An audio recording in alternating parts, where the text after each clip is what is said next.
Salam alaikum, bonjour tout le monde, bienvenue sur la chaîne Algérie Foot.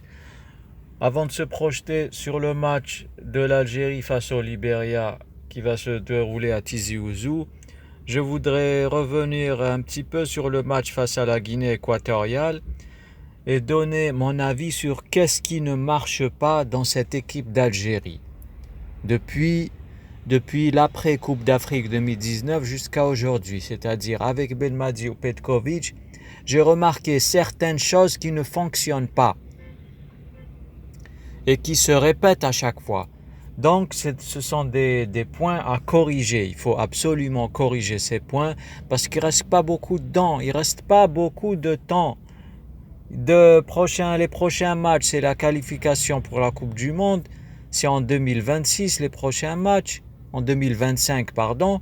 Ensuite, tout de suite, il y a la Coupe d'Afrique des Nations au Maroc qui arrive. Donc, il n'y a plus beaucoup de temps. Il est venu le moment de corriger toutes ces erreurs-là.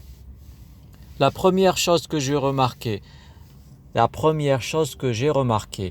c'est que à chaque fois, on remet le ballon à notre gardien de but. À chaque fois. Est-ce que vous avez vu des équipes africaines? J'ai une question. Est-ce que vous avez vu des équipes africaines qui jouent tout le temps avec leur gardien au pied? Ils remettent tout le temps à chaque fois le ballon à leur gardien. Est-ce que vous avez vu la Guinée équatoriale donner le ballon à leur gardien dans les pieds? On est l'Algérie, c'est la seule équipe qui à chaque fois remet le ballon au gardien, remet le ballon dans les pieds du gardien. C'est un gardien de but, c'est des gardiens, ils sont censés jouer avec leurs mains, pas avec leurs pieds. Le gardien, il est bien tranquille dans ses cages, tu viens l'embêter, tu lui ajoutes de la pression supplémentaire, tu lui remets le ballon dans les pieds à chaque fois, tu le mets en difficulté. On n'est pas en difficulté, on se met tout seul en difficulté. Mais il faut que ça s'arrête ça. Yahouya, tu sais pas faire une bonne relance, tu sais pas faire monter le ballon au milieu de terrain, tu as qu'à dégager. Tu dégages loin le ballon, tu le dégages loin de ta surface. Pourquoi tu embêtes ton gardien? Ton gardien, il est bien tranquille dans ses cages, tu viens l'embêter. Avec toute la pression du match et tout, tu lui ajoutes encore de la pression. C'est pas Neuer. Si c'était Neuer, tu peux lui donner à chaque fois la balle au pied. Il joue comme si c'était un joueur de champ. Mais c'est pas déjà à la base, on a des gardiens qui sont à peine moyens. Ils sont à peine moyens, nos gardiens. Et en plus, on leur ajoute de la pression là-dessus, on leur remet le ballon dans les pieds. Donc voilà, en ce qui concerne ce premier point. Le deuxième point, on a un axe défensif qui est faible. Sincèrement, je trouve que c'est un axe qui est, on va pas dire qui est vraiment faible, mais qui a beaucoup de lacunes. Il faut trouver une solution. Alors, j'ai remarqué qu'on fait pas assez de recherches pour ramener des défenseurs de qualité. On a tendance à ramener des milieux offensifs, des attaquants, des ailiers, des arrières, gauche et droit. Mais au niveau de la charnière centrale, comme si qu'on s'en foutait pas mal. J'ai l'impression, depuis l'ère Belmadi, on ne fait pas beaucoup d'efforts de faire des réformes dans ce secteur-là.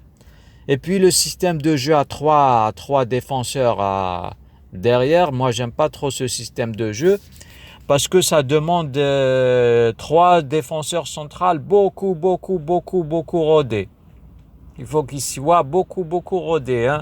Il faut qu'ils aient beaucoup de temps de jeu ensemble. C'est un système qui est difficile à mettre en place. Il demande beaucoup de temps, beaucoup de cohésion, parce que là, un système à 3, ça crée souvent de la confusion entre les 3 défenseurs.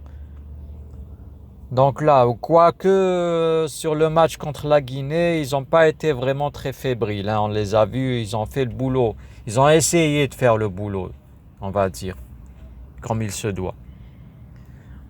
Voilà, le deuxième point que j'ai remarqué, c'est que nous, on n'arrive pas à construire des attaques bien placées par une série de passes bien précises en démarrant de l'arrière et en remontant, en allant vers l'avant.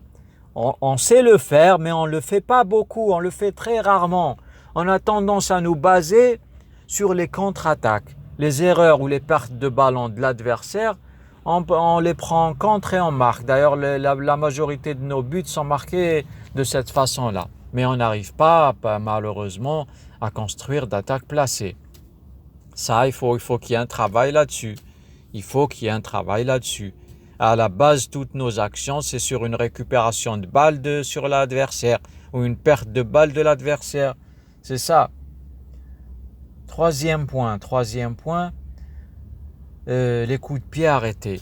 On est tout le temps, on est faible, on encaisse, on est en difficulté sur les coups de pied arrêtés, que ce soit les corners et les coups francs, surtout au deuxième poteau. Je ne sais pas qu'est-ce qui se passe dans ce deuxième poteau. À chaque fois, on trouve deux adversaires ou un adversaire au minimum qui est tout seul au deuxième poteau, il fait comme il veut. On ne sait pas faire un marquage ou je ne sais pas, il y a un travail qui doit se faire sur ce plan-là. Normalement, il faut qu'il y ait un marquage individuel, 1 contre 1, c'est tout, c'est clair. Voilà donc brièvement, je voulais revenir sur ces points-là, sur ce match contre la Guinée, parce que c'est les mêmes lacunes qui se répètent à chaque fois, et toutes les équipes africaines le savent.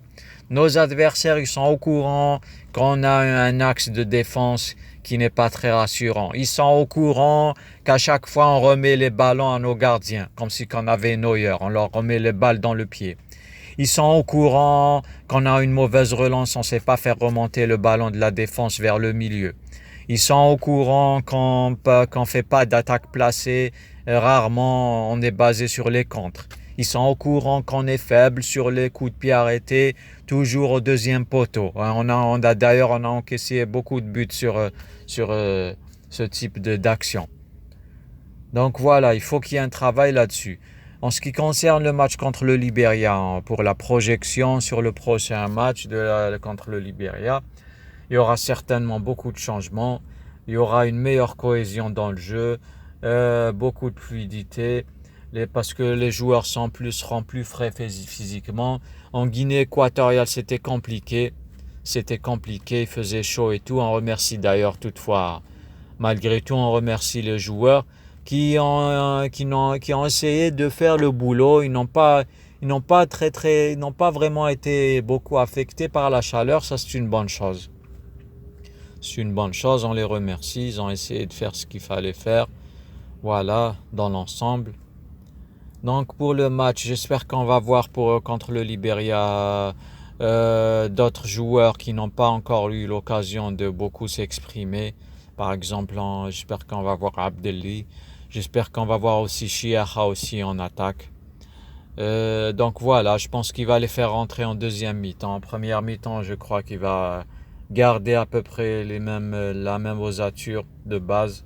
Je ne sais pas s'il va changer son système de jeu. Je ne sais pas s'il va garder les 3 derrière ou bien il va revenir à 4 défenseurs. Je ne sais pas.